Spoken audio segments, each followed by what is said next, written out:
Silence does not mean shutting your mouth silence. What is being referred to as silence or nishabd? One cannot do this. One can become this. See if you can articulate the same things that you're saying with half the number of words. Suddenly you will become extremely conscious of everything.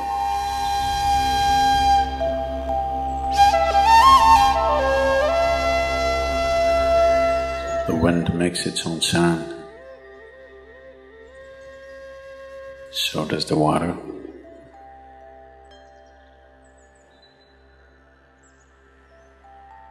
So does the earth. In fact, so does the sky.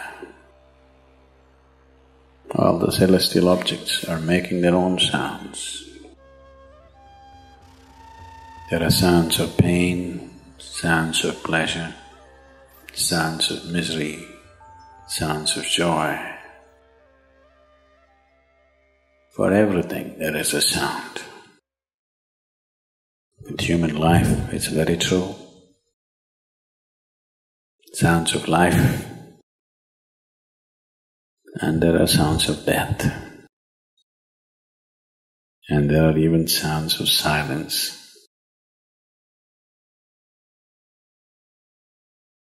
So this complex amalgamation of sounds, different kinds of sounds, creates different intent, different levels of compulsiveness,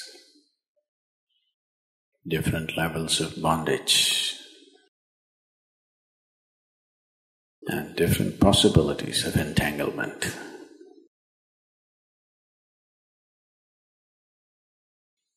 In all this, why one chooses to become silent? Silence is not a way of denying yourself life.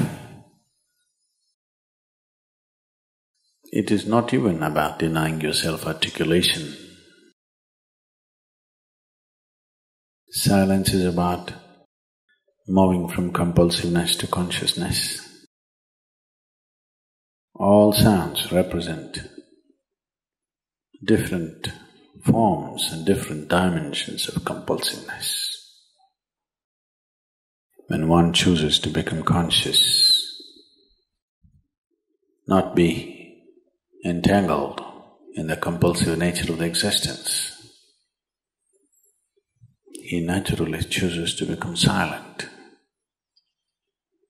Silence does not mean shutting your mouth silence, plugging your ears silence. You can sing in silence. You can dance in silence. You can even speak in silence. You can even scream in silence. You don't try.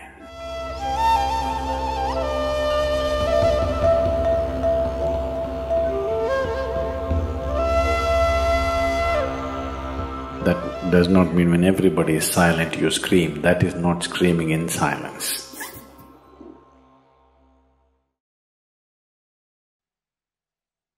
Because sound is of the surface, silence is of the core.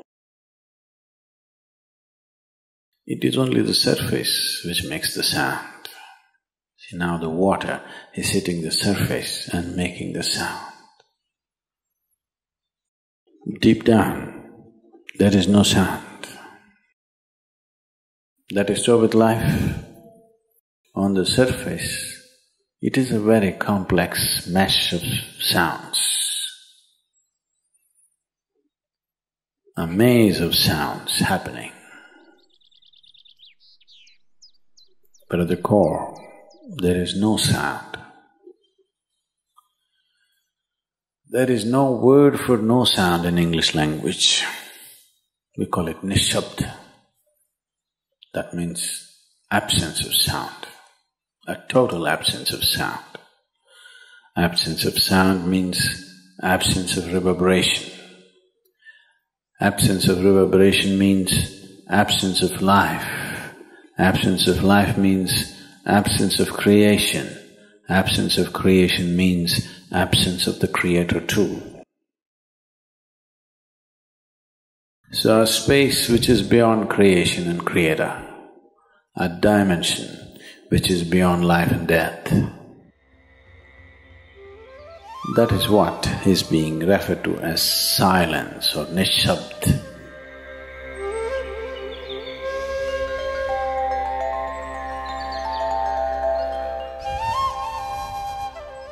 One cannot do this.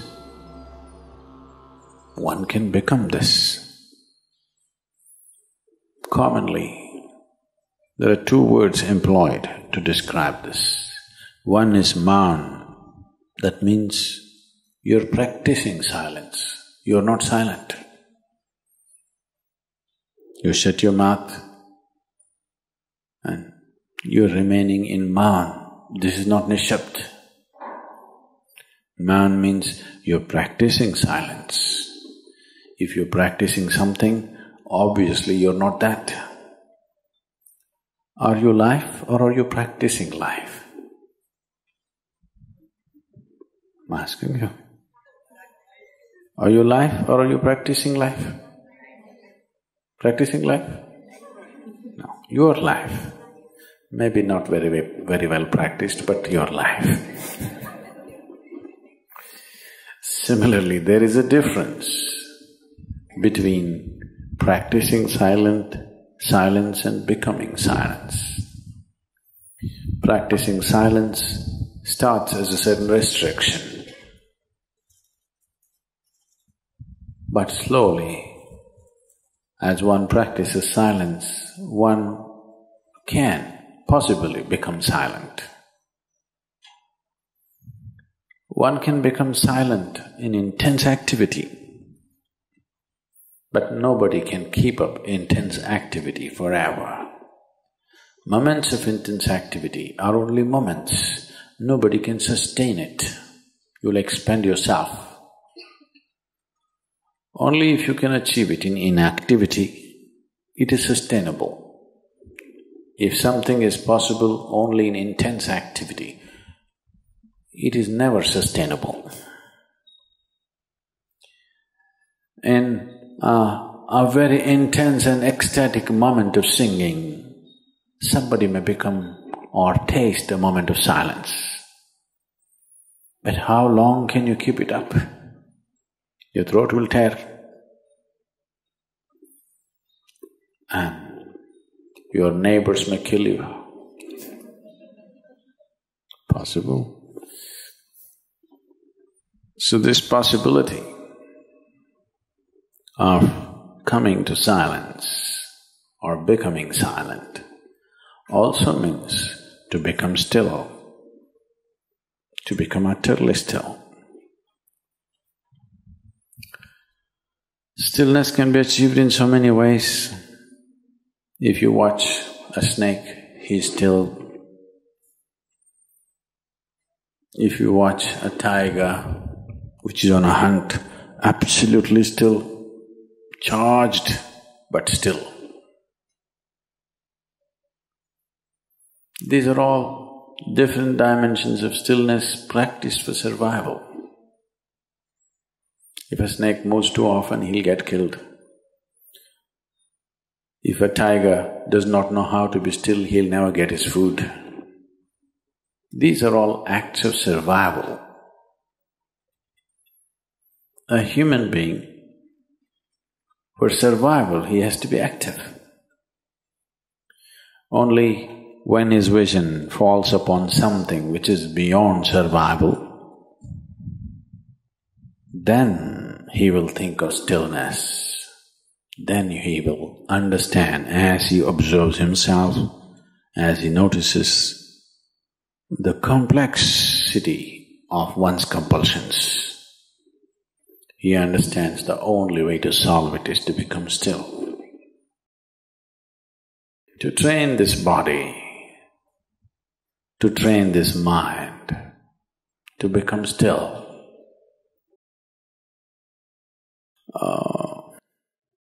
Takes some effort. If one is simply blissed out, he will become still. But otherwise one has to work bit by bit, one has to work to bring this body to absolute stillness. Most people cannot hold their body in one place for any length of time. They're all the time in moment.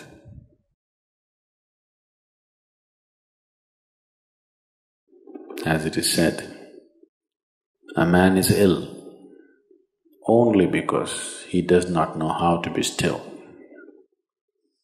Because in stillness, you're in touch with a dimension way beyond creation. Once one is in touch with that, there is no such thing as illness. If I sit here and the body rots and falls down, still there is no illness, it's just there.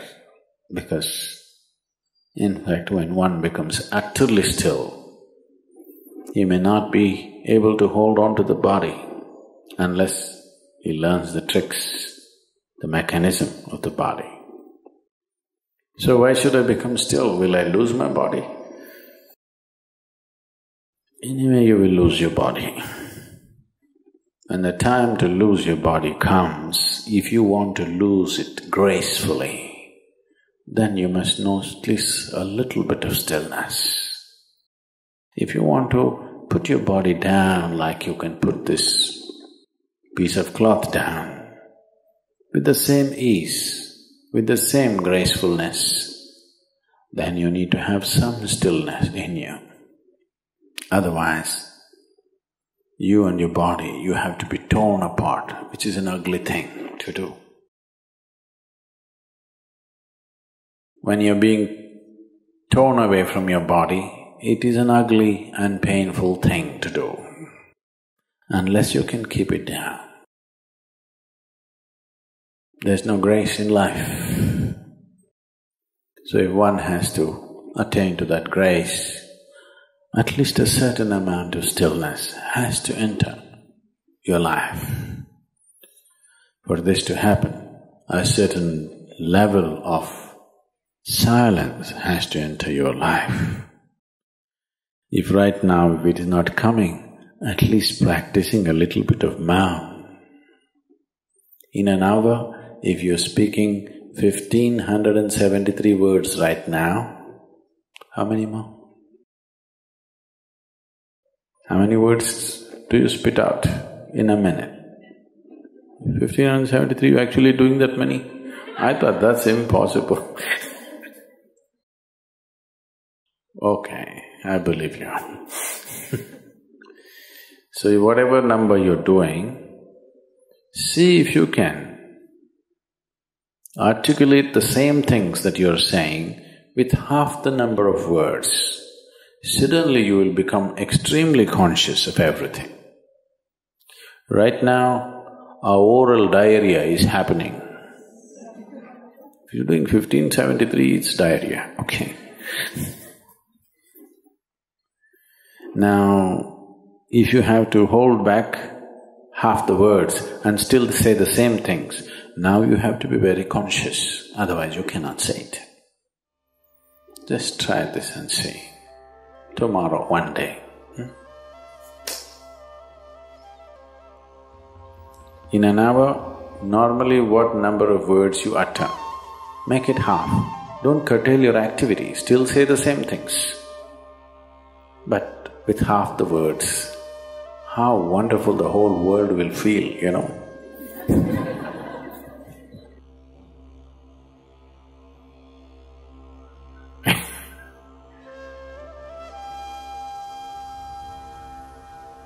World will be a wonderful place, I'm telling you, tomorrow, if everybody does this. Many marriages will be saved.